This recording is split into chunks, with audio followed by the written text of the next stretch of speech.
पाठ 14 रहीम के दोहे।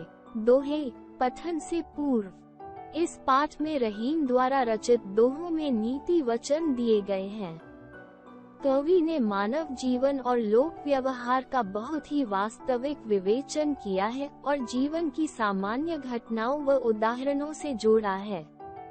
अपनी पहुँच विचारी कए करतब करिए दौर, तेते पाँव पसारिए जेती लांबी सौर। रहीमन पानी राखिए बिनु पानी सब सून, पानी गए न उबरे मोती मानुष चून।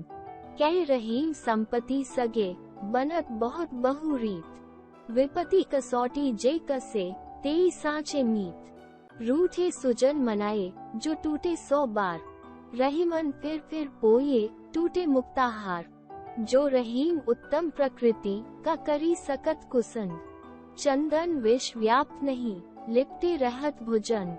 रहीमन निज मन की व्यथा मन ही राखो गोय, सुनी अठिले है लोग सब बांट न लहे कोय।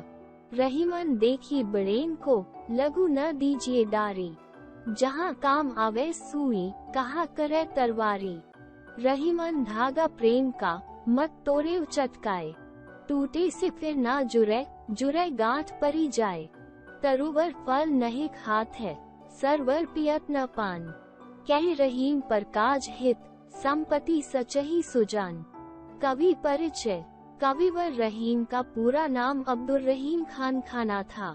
इनका जन्म अविभाजित भारत वर्तमान पाकिस्तान वर्तमान में हुआ था। इनके पिता का नाम बैरम खां था जो मुगलों की शासन व्यवस्था में उच्च पदाधिकारी थे। रहीम जी बादशाह अकबर के 9 रत्न में से एक थे। इन्होंने कई रचनाएं की जिनमें बाबरनामा, दोहावली, कौतुकम आदि प्रमुख हैं। उनके द्वारा रचित दोहों का एक संग्रह दोहावली है। इसमें संकलित दोहे बहुत प्रचलित हुए जो आज भी गाए जाते हैं। केवल पठन हेतु। सच्चा कलाकार। समाज में कलाकार का स्थान किसी भी शासक, सत्ताधारी या पदाधिकारी से बड़ा है। माना जाता है कि वो अपनी साधना से ऐसी विरासत को जीवित रखता है जो धन या पद से बड़ी है। सच्चे कलाकार भी धन या पद के मोह से दूर अपनी कला में ही लीन रहते हैं। ऐसे अनेक उदाहरण हैं जहां बड़े शासक राजा महाराजा स्वयं कलाकार के पास गए। कहा जाता है कि अकबर महान ने कवि कुंभनदास को अपने राजमहल में फतेहपुर सीकरी बुलवाया था। कुंभनदास ने कहला भेजा, संत को कहा सीकरी सो काम, आवत जात पन्हिया टूटे बिसरी जात हरिनाम। संतों को सीकरी से क्या लेना देना, आने जाने में व्यर्थ ही जूतियां टूटेंगी और हम ईश्वर का नाम लेना भूल जाएंगे। उतनी देर ईश्वर से दूर हो जाएंगे। अकबर विवेकशील था। उसने इस बात को समझा कि सचमुच संत का स्थान राजा के निकट नहीं अपने प्रभु के निकट ही है। अकबर कला का पारखी था।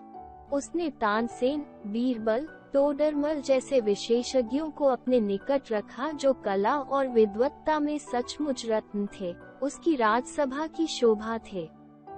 संत हरिदास का प्रसंग भी अकबर के कला प्रेम का उदाहरण है। यह इस बात का भी प्रमाण है कि कलाकार के समक्ष सम्राट भी झुकते हैं। वे अपना अभिमान त्याग कर सेवक का वेश धारण करने में भी संकोच नहीं करते क्योंकि उनका उद्देश्य कला का आनंद लेना होता है। आज के युग में भी ऐसे अनेक संगीतकार हुए हैं जिनके संगीत का आनंद लेने के लिए राजा मंच पर नहीं, मंच से नीचे फर्श पर बैठा करते थे। स्वतंत्रता के बाद भारत सरकार कुछ अलंकरणों से प्रतिष्ठित व्यक्तियों को सम्मानित करती है। राज्य सरकार भी ऐसे सम्मान अर्पित करती है। कभी कभी ऐसे अवसर आए हैं जब कलाकार किसी कारण मंच पर नहीं आए तो सम्मान देने वाले उनके पास गए और उन्हें अलंकरण और सम्मान प्रदान किए। सच तो ये है कि महान कलाकार किसी पुरस्कार का लालच नहीं करता। हाँ, हम उन्हें यह आभास दिला सकते हैं कि समाज उनके प्रति आभारी है और उनकी साधना की अनदेखी नहीं कर रहा।